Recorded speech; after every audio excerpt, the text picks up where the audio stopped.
तप कर रहे हैं, साधना कर रहे हैं, वहां पहुंचे, उठाया भगवान कृष्ण ने, राधा ने, विभु उठो। नयन नहीं खोले ऋभु ऋषि ने, नेत्र नहीं खोले ऋभु ऋषि ने। अलकनंदा नदी का जल भगवान कृष्ण ने छिटा दिया। उठो ऋभु, ऋभु उठिए, जागिए। ऋभु नेत्र नहीं खोले। राधा रानी अपने पांव की पायल की झनकार देती है। ऋभु उठिए, जागिए। ऋभु की तप साधना इतनी प्रखर थी, इतनी प्रबल कि उठे नहीं। तप साधना बड़ी प्रबल है।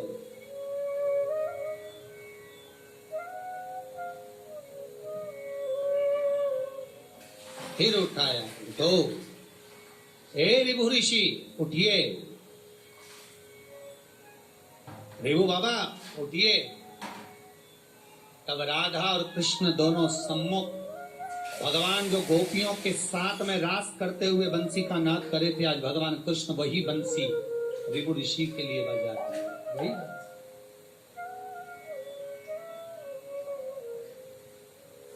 जाग गए ऋभु ऋषि। प्रभु आपका दर्शन दो, मांगो, क्या चाहिए? कुछ नहीं।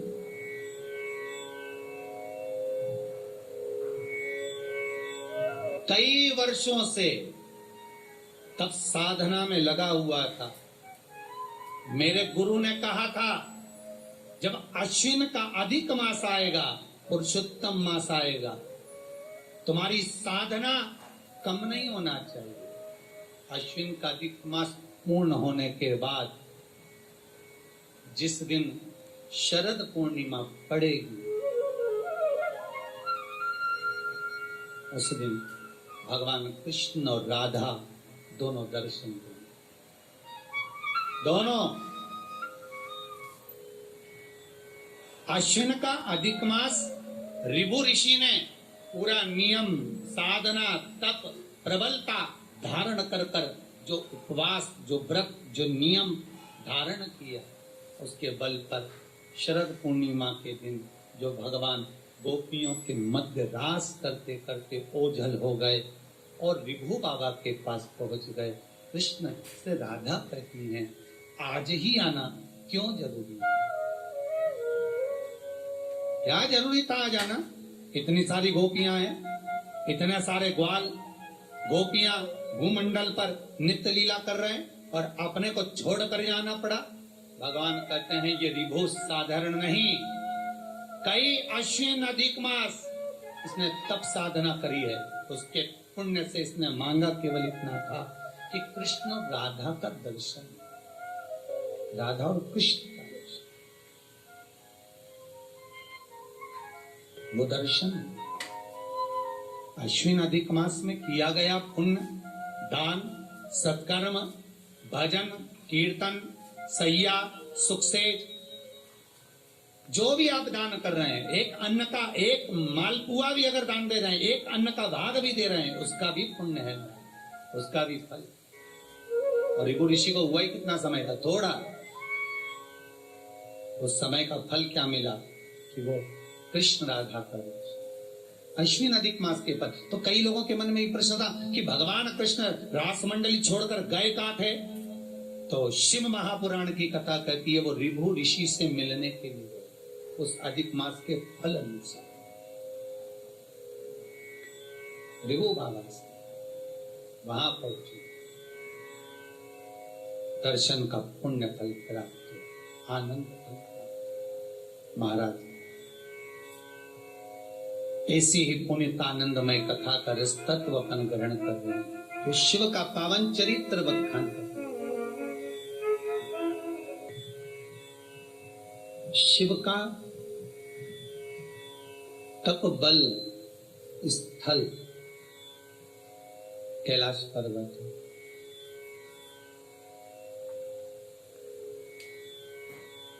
पर भगवान शंकर का जो निज घर है,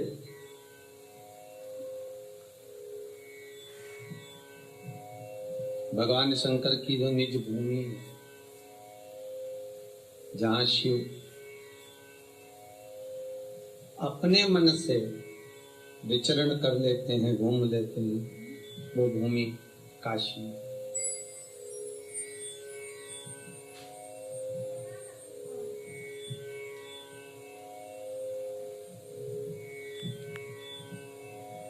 दुनिया में गंगा गंगोत्री से चलकर गंगा सागर में जाकर मिल गई। गंगोत्री से चलकर अविरल तब साधना में डूबती डूबती गंगा सागर में जाकर मिल जाती। पर मनु शत्रुपा का तपबल,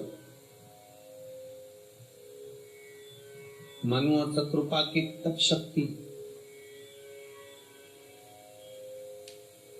और उनकी अविरल भक्ति गंगा को काशी लेकर आ जाती।